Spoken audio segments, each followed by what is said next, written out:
दस्तूर जब इस ऐवान में बन रहा था, संविधान बन रहा था, तो उस वक्त अलहदा वोटर लिस्ट और इंतखाबी रिजर्वेशन की बात आई। तो उस वक्त के हमारे फाउंडिंग फादर्स ने, हमारे बुजुर्गों ने, दोनों समुदाय के हिंदू और मुसलमानों ने फैसला किया कि हम इस पर राजी नहीं होंगे। बल्कि उन्होंने क्या कहा था हमारे फाउंडिंग फादर्स ने, उन्होंने मुखालिफत की थी अलहदा वोटर लिस्ट की और इंतखाबी रिजर्वेशन की।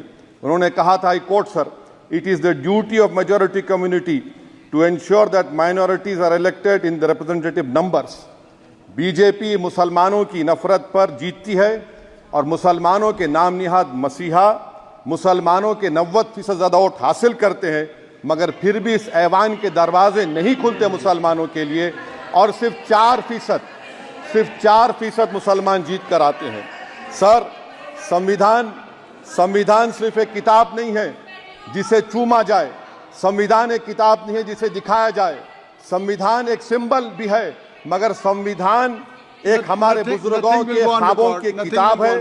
हमारे जमहूरियत को हमारे बुजुर्गों ने इस तरह समझा, हमारे फाउंडिंग फादर्स ने इस तरह जमहूरियत को समझा कि इसमें हर समुदाय और मजहब और समाज के मानने वाले लोगों की राय को शामिल किया जाएगा इस मुल्क को चलाने के लिए। मगर इस ऐवान में सिर्फ 4% मुसलमान जीत कर आते हैं।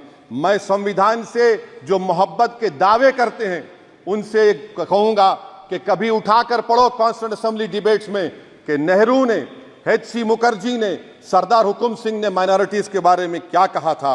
सर, वतन अजीज का मुस्तकबिल कैसा होगा जब बीजेपी मुझे गायब करना चाहती है और दीगर हिज़्ब इख्तिलाफ की पार्टियां के लिए मेरा वजूद सिर्फ वोट डालना और अपनी खबर में जाकर सो जाना है। इसीलिए आप देखते हैं कि ये समाजी इंसाफ है सर कि 4% मुसलमान जीत कर आते हैं। सर, इस ऐवान में ओबीसी समाज के एमपी अब अपर कास्ट के एमपी के बराबर हो चुके हैं।